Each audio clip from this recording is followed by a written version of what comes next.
श्री रविंद्र सिंह भाटी। धन्यवाद सभापति महोदय।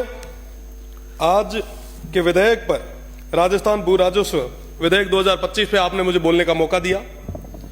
मैं तो माननीय मंत्री जी से यही निवेदन करूंगा कि कई सारी चीजें जो मेरे से पहले अजमेर से आने वाले सदस्य, भरतपुर से आने वाले सदस्य ने कही, निश्चित रूप से उस पर विचार किया जाना चाहिए।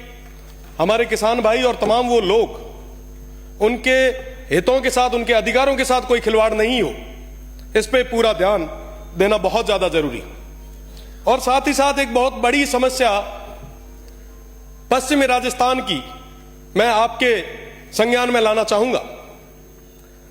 जब से हमारी सरकार बनी है, पश्चिमी राजस्थान के लोग बहुत खुश थे कि साहब ये सरकार उनके हित के लिए, अधिकारों के लिए कई नए कदम उठाएगी।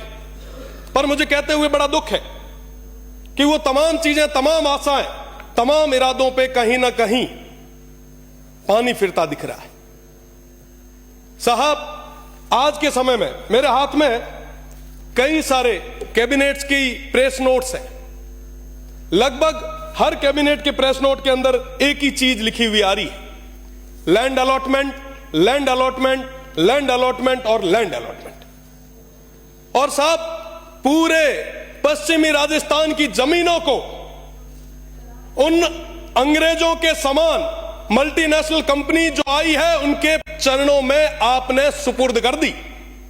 हमारे वो लोग जो काल के थपेड़ों से निकल के आए थे, जो इतने साल तक वहां दूर दराज क्षेत्र में, रेगिस्तान में बैठे थे, वो इस आशा और उम्मीद के साथ बैठे थे कि साहब आप आएंगे, कुछ नया लाएंगे। कैबिनेट्स की मीटिंग में उनके लिए कई सारे नए सौगात, नई स्कीम्स, नए डेवलपमेंट प्लान्स लाएंगे। पर साहब, डेवलपमेंट के नाम पर आज उनके साथ बहुत बड़ा खिलवाड़ किया जा रहा है। आखिर गुनहगार कौन है?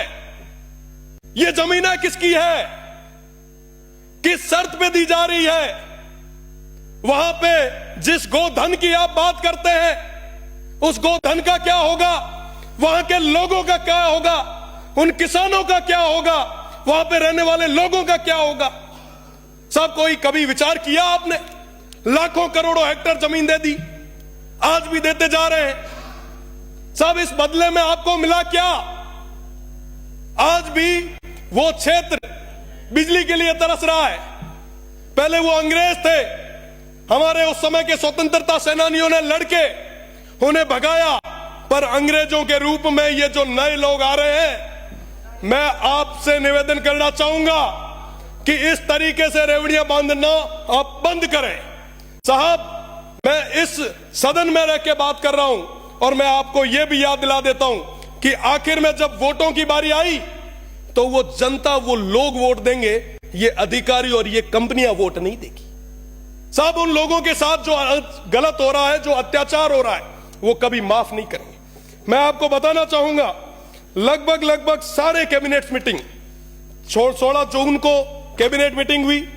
पहला ही पहला डिसीजन हमारी कैबिनेट का क्या रहा? यहां पे कई सारे माननीय सदस्य भी विराजे हैं, वरिष्ठ, आप पढ़े, आप देखें, हमारे दुख को आप समझे, हमारी पीड़ा को समझे। और हम ये इसलिए कह रहे हैं क्योंकि आने वाली पीढ़ी आपसे और हमसे पूछेगी कि साहब, ये जब रेगिस्तान खत्म हो रहा था, ये वन्य संपदा खत्म हो रही थी, तो उस समय आप क्या कर रहे थे? साहब, भगवान के लिए ही सही, पर उन लोगों के साथ जो कहीं ना कहीं अनपढ़ रहे, इस तरीके का अत्याचार आप ना करें। अगर वो लड़ने के लिए आगे आ गए तो मैं आपको बता दूं कि रोकने के लिए आपका सिस्टम फेल हो जाएगा।